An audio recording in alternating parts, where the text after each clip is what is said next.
I'm Ailbhe Smyth and I'm Chair of the National Lesbian and Gay Federation. I'm very pleased to welcome you here on behalf of the Federation.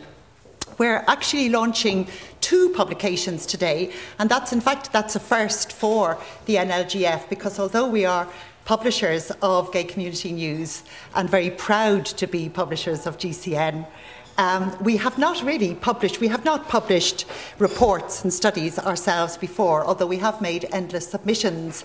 So I think on the board, I think I speak for the board as a whole when I say that we're very proud to have got to a stage in our development where we are now publishing reports which we hope will make a contribution to discussion and debate. Although in a way, when I look again and stand back from these two reports, I say, what's to debate?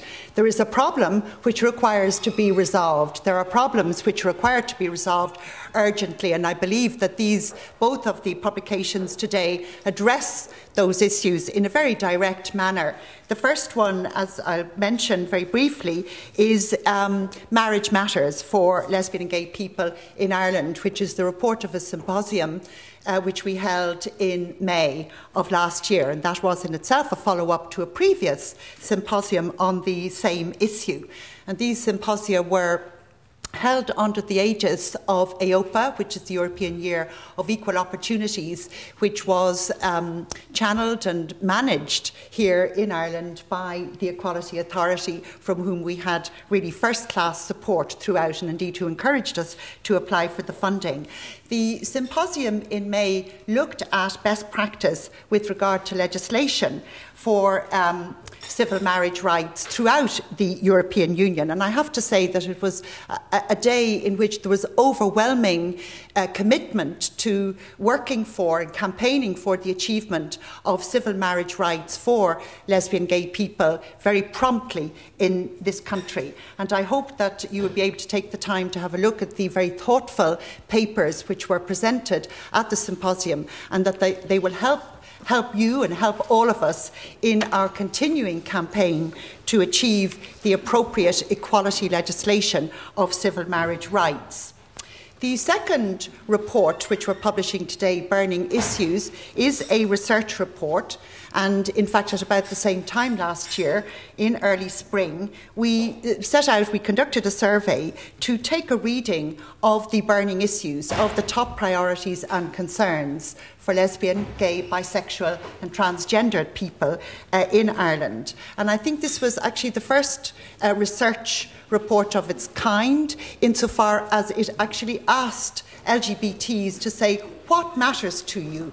Across the board. It's not in relation to one specific issue, but across the board. There was a quite remarkable convergence of opinion that our extremely diverse communities spoke virtually with one voice across the board. What matters to us? What matters to us, certainly civil marriage and parenting rights come out as an absolutely key issue. But two issues which I would have hoped, which we all would have hoped, and those of us who've been on the hustings for 30 years would have hoped, would have been to some extent resolved, still emerge as really burning, really problematic issues: exploitation and harassment in the workplace, and public violence and homophobic bullying. And homophobic bullying, of course, particularly for young lesbian, gay, bisexual and trans people. There are also very particular and very real issues of discrimination and lack of access to basic equality rights for transgendered people, which I want to point to most particularly, because although small in number, they are a group of people whose rights have been acutely disrespected in this country as a whole. So I want now to welcome very warmly Renee Dempsey, who is the CEO of the Equality Authority, the new CEO of the Equality Authority. And it's a pleasure to have you with us here today, Renee, to launch these two reports. You're very welcome.